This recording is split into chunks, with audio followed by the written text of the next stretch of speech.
இறை இயேசுவில் எனக் அன்பார்ந்தவர்களே, நம் ஜீவனுள்ள தேவனின் உயிருள்ள வார்த்தைகளை தினமும் கேட்பதன் மூலம் உங்களுக்கு நன்மையும் ஆசையும் உண்டாவதாக. இன்றைக்கு நம் உள்ளத்தில் ஆண்டவர் பேச விரும்புகிற திருவசனம் எபிரேயர் 12ஆம் அதிகாரம் 1ஆம் திருவசனம். நம்மை பற்றி கொண்டிருக்கும் எந்த பாவத்தையும் உதறி தள்ளிவிட்டு நமக்கு குறிப்பிட்டுள்ள பந்தயத்தில் மன உறுதியோடு ஓடுவோமாக. இறை இயேசுவில் எனதருமை நண்பர்களே, உங்கள் அனைவருக்கும் நம் இயேசுவின் அன்பை உரித்தாக்குகின்றேன். அனைவரும் இறை இயேசுவின் அருளால் நோயற்ற வாழ்வை, அனைத்து ஆசீரும் நிறைந்த வாழ்வை வாழ வேண்டும் என்று புனித கொன்றாட் வழியாக இன்றைய நாளில் இயேசுவிடம் ஜெபிக்கின்றேன். இந்த வாழ்வு என்பது ஓர் பந்தயம் என்கிறது இன்றைய வசனம் நண்பர்களே. அதில் நாம் அனைவரும் பங்கேற்பாளர்கள். பந்தயத்தில் ஓடும்போது பல தடைகள் வரும். பிறரால், பொருளால், அதிகாரத்தால், உறவுகளால் தடைகள் வரலாம். ஆனால் அந்த தடைகளில் நாம் மூழ்கிவிடாமல் அவற்றை உதறி தள்ளிவிட்டு மன உறுதியுடன் நம் வாழ்க்கை பந்தயத்தில் நாம் ஓட வேண்டுமாம்.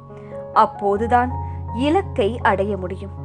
மனதளவில் யார் உங்களை காயப்படுத்தினாலும் அந்த பாரத்தை, அந்த சுமையை சுமந்து கொண்டே நீங்கள் ஓடினால் அதிக தூரம் உங்களால் ஓட முடியாது. எனவே எந்த கவலையையும் தூக்கி சுமக்காதீர்கள், தள்ளிவிடுங்கள். மனதில் விசுவாசத்தையும் நாவில் ஜெபத்தையும் வையுங்கள். கண்களை இயேசுவின் மேல் பதியுங்கள். இயேசு இதற்கு நமக்கு ஓர் முன்மாதிரியாக வாழ்ந்தும் காட்டிவிட்டார். நாம் அடையவிருக்கும் மீட்பை பொருட்டு தனக்கு ஏற்பட்ட இழிவையும் பொருட்படுத்தாமல் சிலுவையை ஏற்றுக்கொண்டார் இயேசு. அதனால்தான் இன்று தன் தந்தையின் வலப்பக்கத்தில் அரியணையில் வீற்றிருக்கிறார். யூதர்களால் இயேசுவுக்கு உண்டான எதிர்ப்பை, அவமானங்களை, அடிகளை, பேச்சுகளை மன உறுதியோடு பொறுத்து கொண்டு தந்தை தனக்கு அளித்த ஓட்டத்தை ஓடிய இயேசுவை ஒரு நிமிடம் எண்ணி பாருங்கள். அப்போது உங்களை யார் என்னவெல்லாம் பேசி கஷ்டப்படுத்தினாலும் மனம் சோர்ந்து போக மாட்டீர்கள்.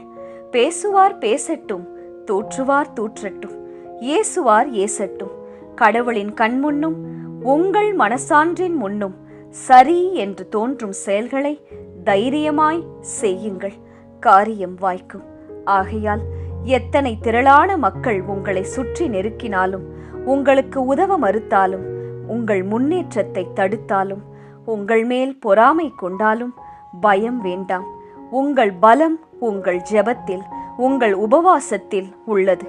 உங்கள் முழங்கால்களை அன்றாடம் ஒரு 10 நிமிடமாவது மடக்கி இயேசுவிடம் ஜெபியுங்கள். உங்களுக்கு எதிராக எழும்பும் எந்த ஆயுதமும் மனிதரும் வாய்க்காது. முடிவு பரியந்தம் நான் உன்னோடு இருக்கின்றேன் என்று கூறிய இயேசு உங்கள் பந்தய பாதையில் உள்ள முற்கள், கற்கள் அனைத்தையும் எடுத்து போட்டு உங்கள் கால் முள்ளில், கல்லில் இடராதபடி பார்த்து கொள்வார். விசுவசியுங்கள். ஜெபிக்கலாமா? இயேசுவே, துவக்கம் முதல் முடிவு வரை உம்மையே நாங்கள் நோக்கி பார்த்து எங்களுக்கு நீர் நியமித்திருக்கிற எங்கள் வாழ்க்கை என்னும் ஓட்டத்தை பொறுமையோடு ஓடக்கடவோம், வெற்றி அடைவோம். எங்களை பற்றி கொண்டிருக்கும் எல்லா பாவங்களையும் உதறி தள்ளிவிட்டு எங்களுக்கு குறிப்பிட்டுள்ள பந்தயத்தில் மன உறுதியோடு ஓட உதவும் இயேசுவே. ஆமேன். இயேசு கிறிஸ்துவின் பெரிதான நாமத்தின் நிமித்தம் ஜெபிக்கிறோம். ஆமேன். ஒவ்வொரு நாளும் உங்கள் உள்ளத்தில் ஆண்டவர் பேச விரும்புகிற இறை வார்த்தையை தெரிந்து கொள்ள ரோசரி பிரேயர்ஸ் சேனலை சப்ஸ்கிரைப் செய்யுங்கள். மேலும் உங்கள் நண்பர்கள் மற்றும் உறவினர்களுடன் ஷேர் செய்யுங்கள். நன்றி.